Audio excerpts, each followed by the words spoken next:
नमस्कार दोस्तों। सऊदी अरब और भारत के बीच अंडों का व्यापार कभी सुर्खियों में नहीं रहा, लेकिन अब वही अंडे एक ऐसी कहानी का केंद्र बन चुके हैं जिसमें हर मोड़ पर सस्पेंस है, हर वाक्य के पीछे एक अनकहा डर छिपा है और हर फैसला भविष्य की किसी अनदेखी तबाही की ओर इशारा करता है।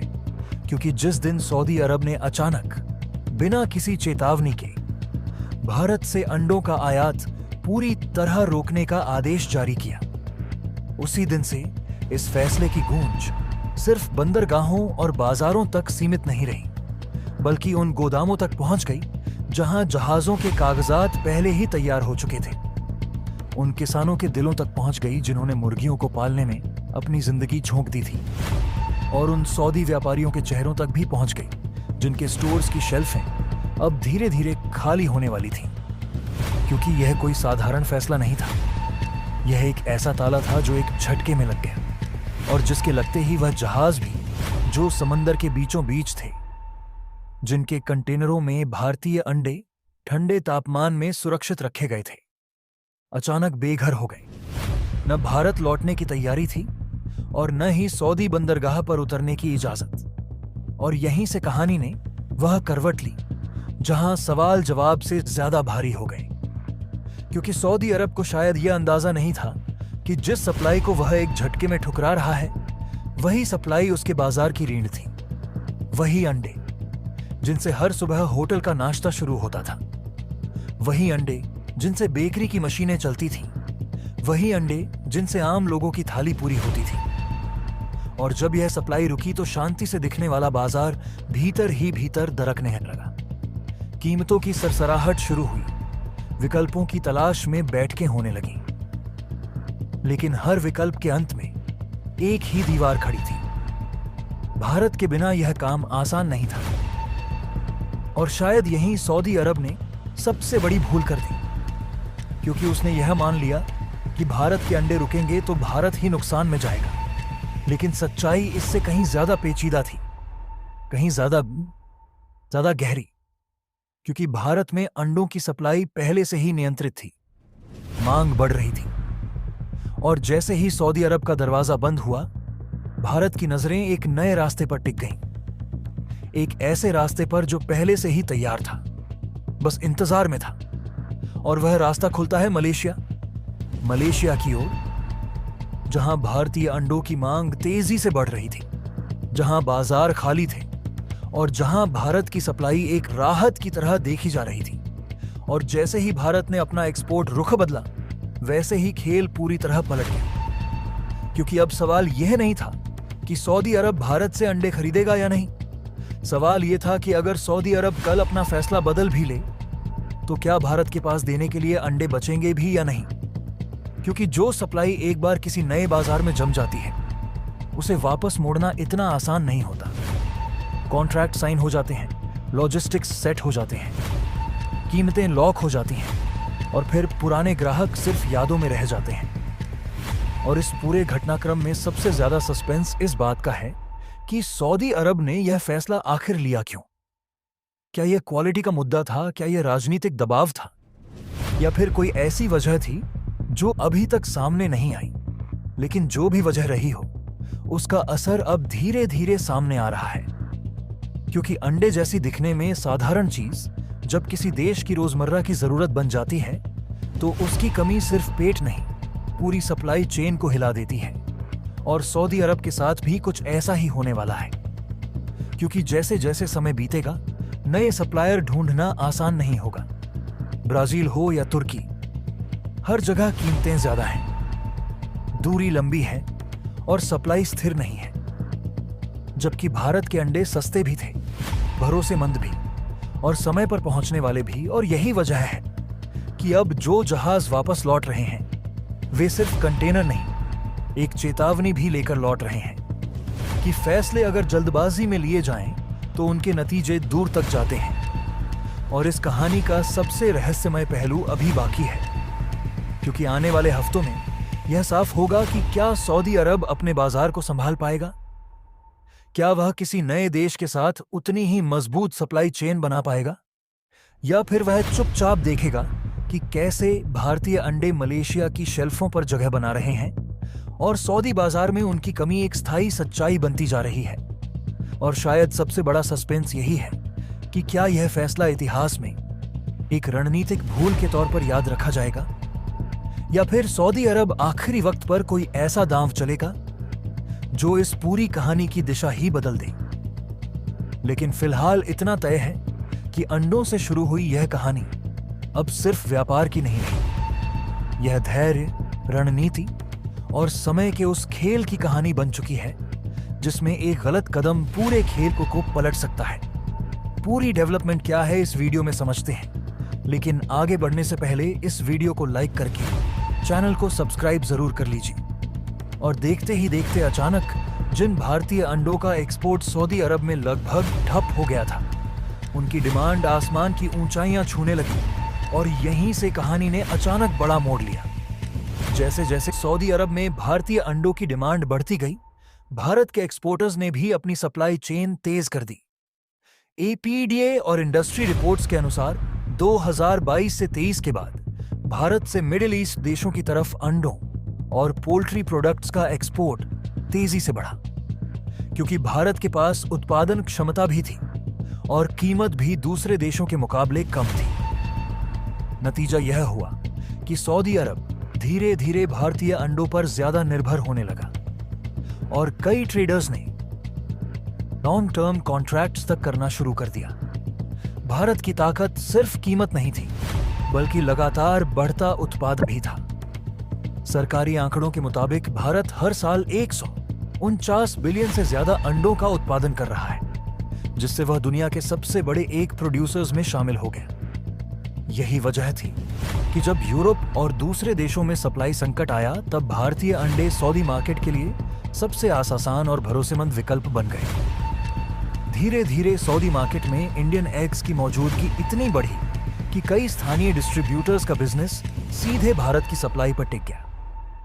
लेकिन तभी कहानी में एक और बड़ा मोड़ आया।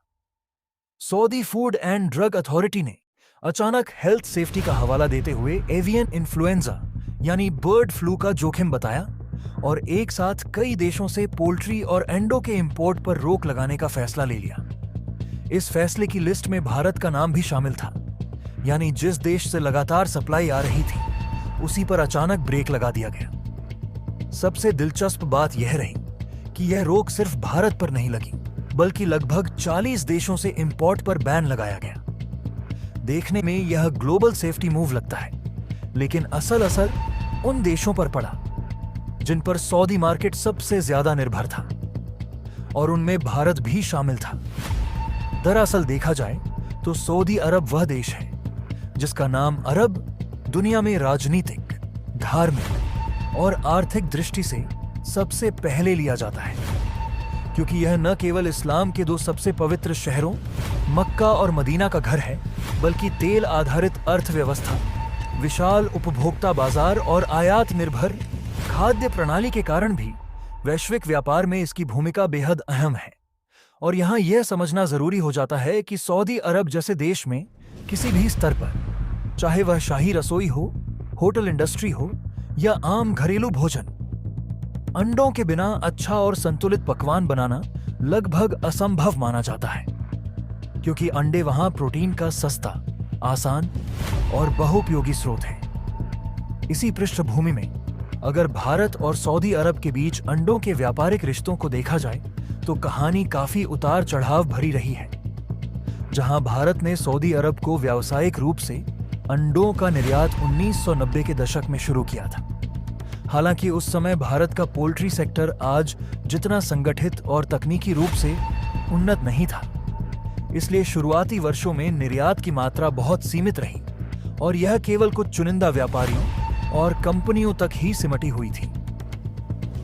लेकिन फिर भी भारतीय अंडों ने अपनी कम कीमत और अपेक्षाकृत अच्छे स्वाद के कारण सऊदी बाजार में धीरे धीरे पहचान बनानी शुरू कर दी थी। इसी बीच 2004 के आसपास स्थिति ने एक नाटकीय मोड़ लिया, जब एशिया के कई हिस्सों में बर्ड फ्लू यानी एवियन इन्फ्लुएंजा को लेकर गंभीर चिंताएं सामने आईं और H5N1 जैसे खतरनाक वायरस स्ट्रेन के डर ने पूरी दुनिया के पोल्ट्री व्यापार को हिलाकर रख दिया, क्योंकि यह बीमारी मुख्य रूप से पक्षियों और पोल्ट्री फार्म को प्रभावित करती है।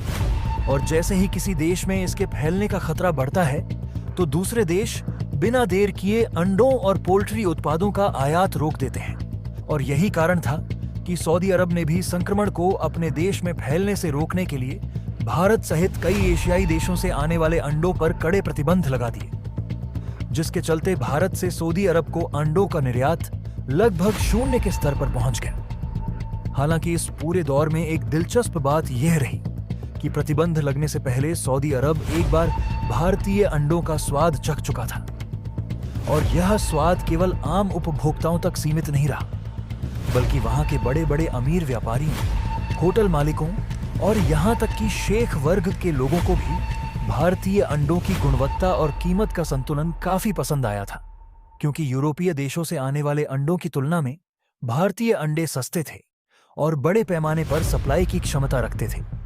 इसके बावजूद स्वास्थ्य सुरक्षा सर्वोपरि होने के कारण सऊदी अरब ने जोखिम नहीं लिया और कई वर्षों तक उसने यूरोप और कुछ अन्य सुरक्षित माने जाने वाले क्षेत्रों से ही अंडों का आयात जारी रखा। और यही कारण है कि 2021 से 22 तक सऊदी अरब की अंडों की जरूरतों का बड़ा हिस्सा यूरोपीय सप्लायर्स द्वारा पूरा किया जाता रहा। लेकिन वैश्विक परिस्थितियां हमेशा स्थिर नहीं रहती, और साल 2022 से 23 के दौरान जब रूस और यूक्रेन के बीच युद्ध शुरू हुआ तो इसके प्रभाव केवल हथियारों और राजनीति तक सीमित नहीं रहे, बल्कि पूरी वैश्विक सप्लाई चेन पर इसका गहरा असर पड़ा, खासकर कृषि और पशु आहार के क्षेत्र में, क्योंकि रूस और यूक्रेन दोनों ही गेहूं, मक्का और अन्य अनाजों के बड़े निर्यातक हैं, जिनका इस्तेमाल मुर्गियों के चारे के रूप में भी होता है। और जैसे ही युद्ध के कारण इन अनाजों की सप्लाई बाधित हुई तो यूरोप और कई अन्य क्षेत्रों में पोल्ट्री फीड की भारी कमी हो गई। नतीजतन अंडों की उत्पादन लागत तेजी से बढ़ी और उनके दाम आसमान छूने लगे। इसी समय खाड़ी क्षेत्र के कई देशों में भी बर्ड फ्लू के नए मामलों के कारण स्थानीय उत्पादन प्रभावित हुआ, जिससे सऊदी अरब के सामने एक तरह का खाद्य संकट खड़ा हो गया, क्योंकि चारों तरफ से रास्ते बंद होते नजर आ रहे थे। यूरोप महंगा हो चुका था, स्थानीय उत्पादन कमजोर था और वैश्विक बाजार अस्थिर था। और ऐसे में सऊदी अरब की नजर फिर से भारत की ओर गई, क्योंकि भारत न केवल दुनिया के सबसे बड़े अंडा उत्पादक देशों में शामिल है, बल्कि पिछले 2 दशकों में यहाँ का पोल्ट्री सेक्टर जैव सुरक्षा, कोल्ड चेन, क्वालिटी कंट्रोल और बड़े पैमाने पर उत्पादन के मामले में काफी मजबूत हो चुका है। इसके साथ ही सऊदी अरब के नीति निर्माताओं और व्यापारियों को यह भी याद था कि भारतीय अंडों का स्वाद वे पहले ही परख चुके हैं और कठिन समय में भारत एक भरोसेमंद, किफायती और तेजी से आपूर्ति करने वाला साझेदार साबित हो सकता है। इसलिए धीरे धीरे दोनों देशों के बीच बातचीत का रास्ता खुला, स्वास्थ्य मानकों और जांच प्रक्रियाओं को सख्त किया गया और भारतीय अंडों के लिए सऊदी बाजार के दरवाजे एक बार फिर खुलने लगे, जिससे यह साफ हो गया कि वैश्विक व्यापार में केवल कीमत ही नहीं, बल्कि पुराने अनुभव, भरोसा और संकट के समय सहयोग की यादें भी अहम भूमिका निभाती हैं। और इसी पूरी कहानी से यह निष्कर्ष निकलता है कि कैसे एक साधारण सा दिखने वाला उत्पाद अंडा भू राजनीति, वैश्विक महामारी, युद्ध और अंतर्राष्ट्रीय व्यापार की जटिलताओं के बीच एक महत्वपूर्ण कड़ी बन जाता।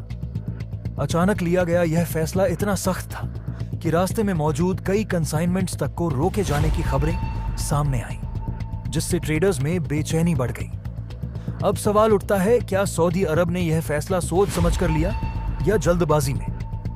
क्योंकि जिस समय यह बैन लगाया गया उसी दौरान भारत अपने अंडों का एक्सपोर्ट मलेशिया और दूसरे एशियाई बाजारों की तरफ भी तेजी से बढ़ा रहा है। यानी भारत के पास ऑल्टरनेटिव बायर्स मौजूद हैं। इसका मतलब यह हुआ कि अगर सऊदी अरब बाद में फैसला बदलना भी चाहे तो तुरंत पहले जैसी सप्लाई मिलना आसान नहीं रहेगा। यहां एक और दिलचस्प चीज समझने वाली है। सऊदी अरब खुद फूड इंपोर्ट्स पर काफी हद तक निर्भर है और एक प्रोडक्शन हर समय उसकी घरेलू मांग पूरी नहीं कर पाती। पहले भी जब लोकल शॉर्टेज हुई थी तब उसे बाहर से बड़े पैमाने पर अंडे मंगाने पड़े थे। ऐसे में अगर कई देशों से इंपोर्ट बंद रहता है तो मार्केट में सप्लाई प्रेशर बनना लगभग तय है। और यही वह जगह है जहां सऊदी अरेबिया को आगे चलकर परेशानी महसूस हो सकती है। दूसरी तरफ भारत के लिए यह मौका भी बन सकता है, क्योंकि जब किसी एक बाजार का दरवाजा बंद होता है तो एक्सपोर्टर्स नए बाजार खोजते हैं। मलेशिया, अफ्रीका और दूसरे एशियाई देशों में भारतीय अंडों की मांग पहले ही बढ़ रही है। यानी भारत धीरे धीरे अपने एक्सपोर्ट मैप को डाइवर्सिफाई कर रहा है, जिससे किसी एक देश पर निर्भरता कम होती जा रही है। और अगर इतिहास देखा जाए तो सऊदी अरेबिया पहले भी बीमारी के नाम पर बैन्स लगाता रहा है और बाद में हालात सामान्य होने पर रिस्ट्रिक्शंस हटाता भी रहा है। यानी आज जो दूरी दिख रही है वह हमेशा के लिए नहीं मानी जाती। लेकिन फर्क इतना है कि इस बार ग्लोबल डिमांड ज्यादा है और भारत के पास विकल्प भी ज्यादा है।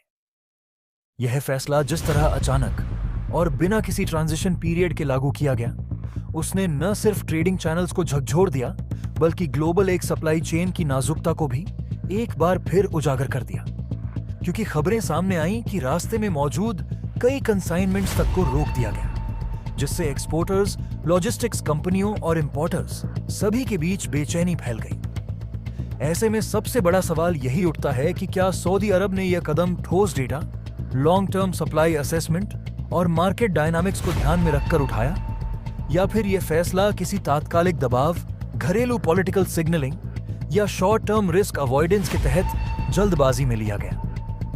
क्योंकि जिस समय यह बैन लगाया गया, ठीक उसी दौर में भारत अपने अंडों का एक्सपोर्ट न सिर्फ बनाए हुए था, बल्कि उसे मलेशिया, अफ्रीका और अन्य एशियाई बाजारों की तरफ आक्रामक रूप से शिफ्ट भी कर रहा था। और यही वह पॉइंट है जहां यह पूरा मामला सिर्फ एक हेल्थ या क्वालिटी इश्यू न रहकर स्ट्रैटेजिक ट्रेड डिसीजन बन जाता है।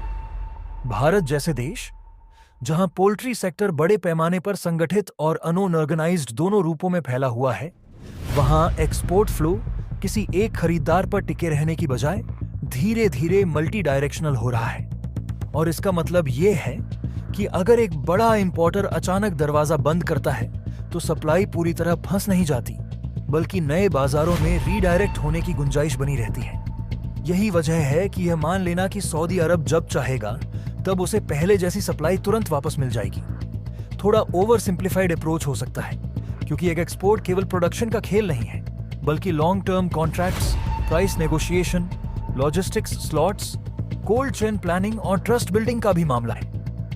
यहां एक और दिलचस्प लेकिन अहम पहलू यह है कि सऊदी अरब की अपनी फूड सिक्योरिटी स्ट्रक्चर बड़ी हद तक इंपोर्ट ड्रिवन है, खासकर ऐसे कमोडिटीज में जिनकी घरेलू प्रोडक्शन कैपेसिटी सीमित है या जो सीजनल फ्लक्चुएशन से प्रभावित होती हैं। और अंडों का मामला भी कुछ हद तक ऐसा ही है, क्योंकि घरेलू एक प्रोडक्शन हर समय उसकी कुल मांग को स्थिर रूप से पूरा नहीं कर पाता, जिसका उदाहरण पहले भी देखा जा चुका है जब लोकल शॉर्टेज के दौरान उसे बड़े पैमाने पर बाहर से अंडे मंगाने पड़े थे। ऐसे में अगर बीमारी या किसी अन्य कारण का हवाला देकर कई देशों से एक साथ इंपोर्ट रोका जाता है, तो यह मानना मुश्किल नहीं है कि मार्केट में सप्लाई प्रेशर बनेगा, कीमतों में अस्थिरता आएगी और अंततः कंज्यूमर लेवल पर असर दिखेगा, जो किसी भी इंपोर्ट डिपेंडेंट इकोनॉमी के लिए एक सेंसिटिव पॉइंट होता है, खासकर तब जब ग्लोबल लेवल पर पहले से ही फूड डिमांड बढ़ी हुई हो और सप्लाई चेन, जियोपॉलिटिक्स, क्लाइमेट और लॉजिस्टिक्स जैसी चुनौतियों से जूझ रही हो। दूसरी तरफ भारत के नजरिए से देखें तो यह स्थिति पूरी तरह नकारात्मक भी नहीं कही जा सकती, क्योंकि जब किसी एक बड़े बाजार का दरवाजा अचानक बंद होता है तो एक्सपोर्टर्स के सामने मजबूरी के साथ साथ अवसर भी आता है। और यही वह मोड़ है जहां इंडियन पोल्ट्री एक्सपोर्ट धीरे धीरे अपने ट्रेड मैप को डाइवर्सिफाई करता दिख रहा है। मलेशिया जैसे देशों में, जहां पहले ही भारतीय अंडों की स्वीकार्यता बढ़ रही है, वहां यह सप्लाई और गहरी हो सकती है। इसी तरह अफ्रीकी देशों और अन्य एशियाई मार्केट्स में भी डिमांड का एक नया स्पेस बन रहा है, जो भारत को यह आत्मविश्वास देता है कि वह किसी एक देश पर निर्भर रहकर अपने सेक्टर को रिस्क में न डाले। इसका एक लॉन्ग टर्म असर यह भी हो सकता है कि भारतीय एक्सपोर्टर्स अपनी क्वालिटी स्टैंडर्ड्स, पैकेजिंग, सर्टिफिकेशन और बेंची और ब्रांडिंग पर और ज्यादा फोकस करें, ताकि वे उन बाजारों में भी टिक सकें जहां प्रतिस्पर्धा ज्यादा है। लेकिन पॉलिसी रिस्क, अपेक्षाकृत कम, और यही प्रक्रिया किसी भी एक्सपोर्ट ड्रिवन सेक्टर को ज्यादा रेजिलिएंट बनाती है। इतिहास पर नजर डालें तो यह भी नया नहीं है कि सऊदी अरब ने पहले भी बीमारी या हेल्थ कंसर्न्स के नाम पर बैन लगाए हों और फिर हालात सामान्य होने पर धीरे धीरे उन रिस्ट्रिक्शंस को हटाया भी हो, जिससे यह संकेत मिलता है कि मौजूदा दूरी को हमेशा के लिए स्थायी मान लेना शायद सही नहीं होगा। लेकिन इस बार फर्क इतना बड़ा है कि ग्लोबल डिमांड पहले से कहीं ज्यादा है, सप्लायर्स के पास विकल्प भी ज्यादा हैं और ट्रेड रिलेशनशिप पहले जैसी एक तरफा नहीं रही। इसीलिए अगर भविष्य में सऊदी अरब अपने फैसले पर पुनर्विचार करता भी है तो उसे यह समझना होगा कि सप्लाई चेन वहीं खड़ी उसका इंतजार नहीं कर रही होगी, बल्कि वह आगे बढ़ चुकी होगी, नए रास्ते बना चुकी होगी और नए खरीदारों के साथ एडजस्ट हो चुकी होगी।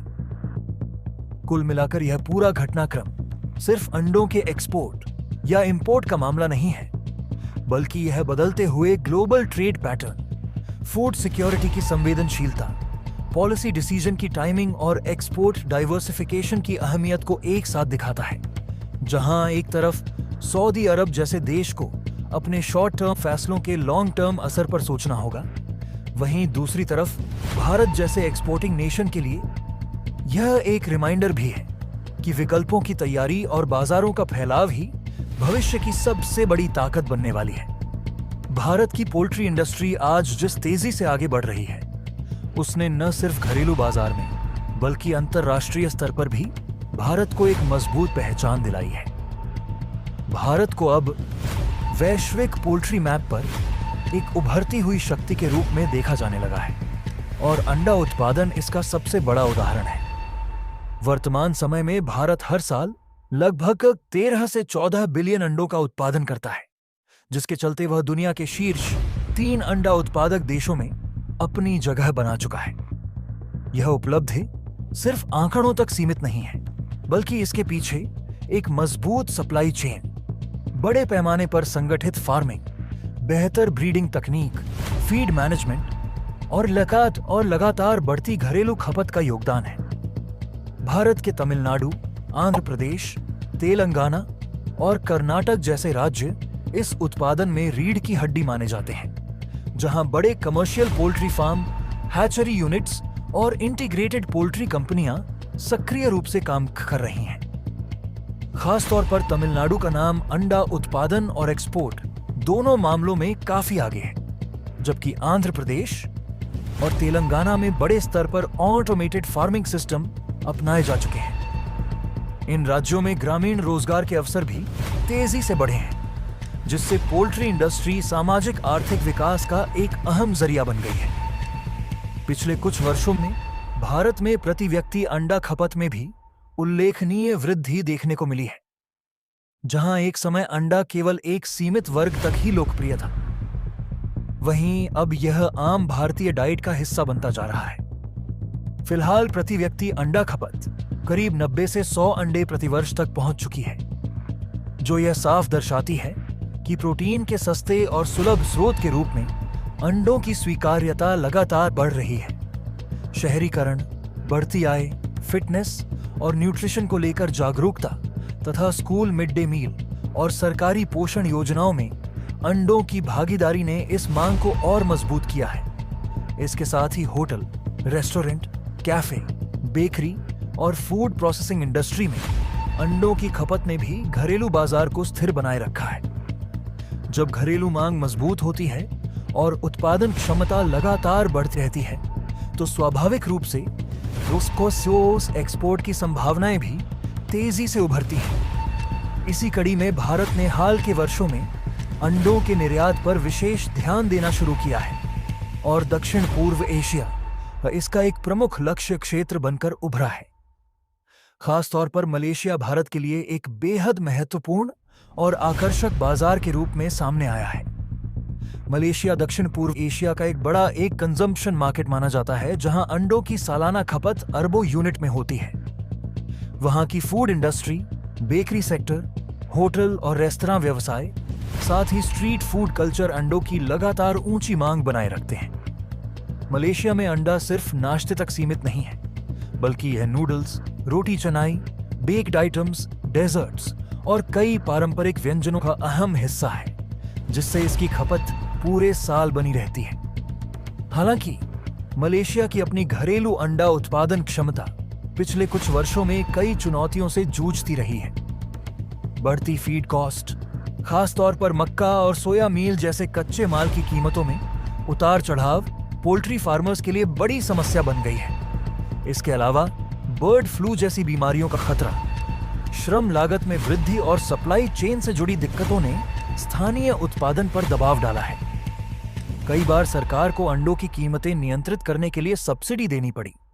फिर भी बाजार में सप्लाई और डिमांड के बीच संतुलन बनाए रखना चुनौतीपूर्ण रहा।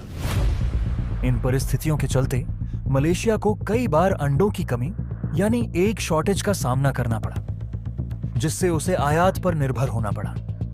यही वह बिंदु है जहां भारत जैसे बड़े और स्थिर उत्पादक देश के लिए अवसर पैदा होता है। भारत की उत्पादन लागत तुलनात्मक रूप से कम है, क्योंकि यहां फीड संसाधन अपेक्षाकृत सस्ते हैं, श्रम उपलब्धता बेहतर है और बड़े से और बड़े पैमाने पर उत्पादन होने से इकोनॉमी ऑफ स्केल का फायदा मिलता है। इसके अलावा भारत और मलेशिया के बीच भौगोलिक दूरी भी बहुत अधिक नहीं है, जिससे लॉजिस्टिक्स और ट्रांसपोर्टेशन कॉस्ट को नियंत्रित किया जा सकता है। भारतीय अंडे गुणवत्ता, शेल्फ स्ट्रेंथ और शेल्फ लाइफ के लिहाज से भी अंतरराष्ट्रीय मानकों पर खरे उतरते हैं, जो मलेशिया जैसे बाजार के लिए बेहद जरूरी है। ट्रेड आंकड़ों के अनुसार मलेशिया का एक मार्केट वैल्यू के हिसाब से करीब $500 मिलियन के आसपास की श्रेणी में माना जाता है। यह आंकड़ा अपने आप में इस बात का संकेत है कि यह बाजार कितना बड़ा और संभावनाओं से भरा हुआ है। जब किसी देश में खपत लगातार ऊंची हो, स्थानीय उत्पादन दबाव में हो और सरकार भी आयात को अनुमति दे रही हो, तो ऐसे में भारत जैसे देश के लिए यह एक सुनहरा अवसर बन जाता है। भारतीय एक्सपोर्टर्स के लिए मलेशिया न सिर्फ एक बड़ा ग्राहक है, बल्कि एक ऐसा गेटवे भी है जिसके जरिए वे दक्षिण पूर्व एशिया के अन्य देशों तक अपनी पहुंच बना सकते हैं। भारत के लिए मलेशिया को अंडा निर्यात करने का एक और रणनीतिक फायदा यह है कि इससे भारतीय पोल्ट्री इंडस्ट्री को प्राइस स्टेबिलिटी मिलती है। जब घरेलू बाजार में कभी-कभी ओवर सप्लाई की स्थिति बनती है और कीमतें गिरने लगती हैं, तब एक्सपोर्ट एक सेफ्टी वॉल्व की तरह काम करता है। इससे फार्मर्स को बेहतर रिटर्न मिलता है और इंडस्ट्री में निवेश का भरोसा बना रहता है। इसके साथ ही एक्सपोर्ट बढ़ने से कोल्ड चेन, पैकेजिंग, प्रोसेसिंग और ट्रांसपोर्ट जैसे सहायक सेक्टर्स को भी बढ़ावा मिलता है, जिससे पूरी वैल्यू चेन मजबूत होती है। आने वाले वर्षों में अगर भारत अपनी बायोसिक्योरिटी, क्वालिटी सर्टिफिकेशन और लॉन्ग टर्म ट्रेड एग्रीमेंट्स पर और ध्यान देता है, तो मलेशिया जैसे बाजारों में उसकी हिस्सेदारी और तेजी से बढ़ सकती है। इसके लिए सरकार और निजी क्षेत्र दोनों को मिलकर काम करना होगा, ताकि निर्यात प्रक्रिया को सरल बनाया जा सके, टेस्टिंग और सर्टिफिकेशन में लगने वाला समय कम हो और छोटे व मझोले पोल्ट्री फार्मर भी इस ग्लोबल सप्लाई चेन का हिस्सा बन सके। कुल मिलाकर भारत की तेजी से बढ़ती पोल्ट्री इंडस्ट्री, मजबूत उत्पादन आधार और मलेशिया जैसे बड़े कंजम्पशन मार्केट की जरूरतें मिलकर एक ऐसी स्थिति बना रही हैं जहां आने वाले समय में भारत का एग एक्सपोर्ट न सिर्फ बढ़ेगा, बल्कि वैश्विक पोल्ट्री व्यापार में उसकी भूमिका और भी सशक्त होती चली जाएगी। और अगर भारत अपना पैर यहां जमाने में कामयाबी हासिल कर लेता है, तो सऊदी अरब जैसे देशों की तरफ मुंह उठाकर देखने की भी जरूरत नहीं है। आने वाले वर्षों में यदि भारत अपनी बायोसिक्योरिटी प्रणालियों को और सुदृढ़ करता है, क्वालिटी सर्टिफिकेशन के अंतरराष्ट्रीय मानकों को तेजी से और पारदर्शी तरीके से लागू करता है तथा लॉन्ग टर्म ट्रेड एग्रीमेंट्स पर रणनीतिक फोकस बढ़ाता है। दोस्तों, आपकी क्या राय है कमेंट बॉक्स में जरूर से बताएं और साथ ही चैनल को सब्सक्राइब करना ना भूलें। आपके एक सब्सक्राइब से हमारी काफी बड़ी मदद होती है। जय हिंद।